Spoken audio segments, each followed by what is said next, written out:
खूबसूरती से घिरा हुआ था। वहाँ के लोग ज्यादातर खेती किया करते थे। गांव के लोगों को प्राकृतिक चीजों की कोई कमी नहीं थी। पेड़ पौधे, पानी, हरियाली। नीरपुर एक बहुत ही सुंदर और हरी भरी जगह थी। पानी पानी पानी, मुझे प्यास लगी है। नीरपुर में तो इतना पानी था, पर यहाँ दूर दूर तक कुछ दिखाई नहीं दे रहा है। हरी हरी, उठो, क्या हुआ है? क्यों इतना चिल्ला रहे हो? तभी हरी नींद से हड़बड़ाकर उठता है। कुछ नहीं, आंख लग गई थी बस। बुरा सपना देख लिया था शायद। खैर छोड़ो, तुम लोग क्या कर रहे थे? हमेशा की तरह बारिश होती रहेगी और हमारे खेत ऐसे ही रहेंगे। वो सच हो जाता है, और बुरी चीज तो खास तौर पर। बाबा, आपका तो पता नहीं, लेकिन अब इस काली जुबान ने बोल दिया, अब नहीं होगी बारिश। गई हमारी फसल भी और खेत भी। बोल तो दिया है, लेकिन इसका कोई उपाय तो होगा। अब आगे क्या करना है ये बताओ। इस बात के बाद सभी गांव के व्यक्ति बहुत परेशान हो जाते हैं और जवाब के लिए बड़ों की तरफ देखने लगते हैं। देखो, इसका एक उपाय है मेरे पास। अभी अगले साल को आने में 2 महीने बाकी है। सब मिलकर एक काम करते हैं, जितना हो सकता है बारिश का पानी इकट्ठा कर लेते हैं। अगले साल सिंचाई और व्यापार के काम आएगा।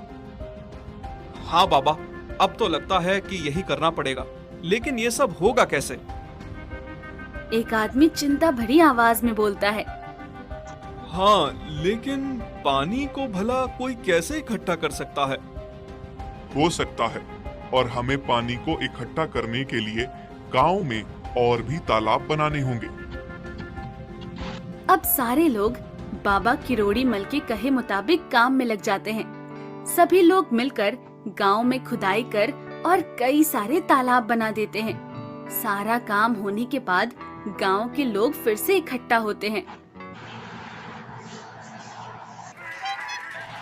अकेले रह रह के घर काटने को दौड़ रहा था टोनी को, तो इसे ले आया। हमने तालाब तो बना ही दिया है, काश अब अगले साल पानी की परेशानी ना हो। हाँ, तुम सही कह रहे हो। तालाब में इकट्ठा होने वाले पानी से मदद तो मिलेगी, लेकिन इतना करना अभी भी काफी नहीं है। हमें हमारे गांव के आसपास जितने भी 4-5 पहाड़ हैं, उन पे पेड़ लगाने होंगे। लेकिन बाबा, पेड़ क्यों? देखो, हमने पानी इकट्ठा करने का तरीका तो ढूंढ लिया, लेकिन एक साल में उतनी ही बारिश होती है कि साल की भरपाई हो जाए। अगर हम ज्यादा से ज्यादा पेड़ लगाएंगे तो इस इलाके में और भी बारिश होगी, जिसमें ज्यादा पानी इकट्ठा होगा। सही है, तो हम एक काम करते हैं, हम 2 महीनों में पहाड़ों को पेड़ों से भर देते तो हैं। कुछ और ही अंदाजा लगाकर बैठे थे। अब बारिश देखकर गांव के सभी लोग एक जगह इकट्ठा हो जाते हैं। पर रमेश ने तो बोला था कि इस बार बारिश नहीं होगी। ये तो पिछले बार से भी तेज बारिश है। इसका मतलब इन्होंने मिलकर हमसे झूठ बोला। हाँ, और हमने जो बेवजह इतनी सारी मेहनत की, उसका क्या? ये सभी लोग आपस में बातें कर ही रहे होते हैं कि तभी ये लोग देखते हैं कि बहुत सारे लोग भीड़ में इकट्ठा होकर उनकी तरफ चले आ रहे हैं। ये इतने सारे लोग एकदम से यहाँ क्यों आ रहे हैं? तभी गांव के लोग देखते हैं कि वो सभी अपने हाथों में फल और मिठाई लिए हुए हैं और उन सभी के चेहरे पर मुस्कान थी। तभी उनमें से एक व्यक्ति आगे आकर बोलता है। हम लोग पास के गांव सीमापुर से आए हैं। मैं वहां का सरपंच हूं। हम लोग आपका बहुत धन्यवाद करना चाहते हैं, खास तौर पर सरपंच जी, बाबा करोड़ीमल और रमेश का। आप लोगों की वजह से ही ये सब हो पाया है। ना जाने कितने सालों बाद हमने बारिश देखी है। इंद्रदेव तो मानो हमसे रूठ ही गए थे। फिर वो सभी लोग एक एक करके बड़े लोगों के पैर छूने लगते हैं और उनकी आंखों में आंसू थे।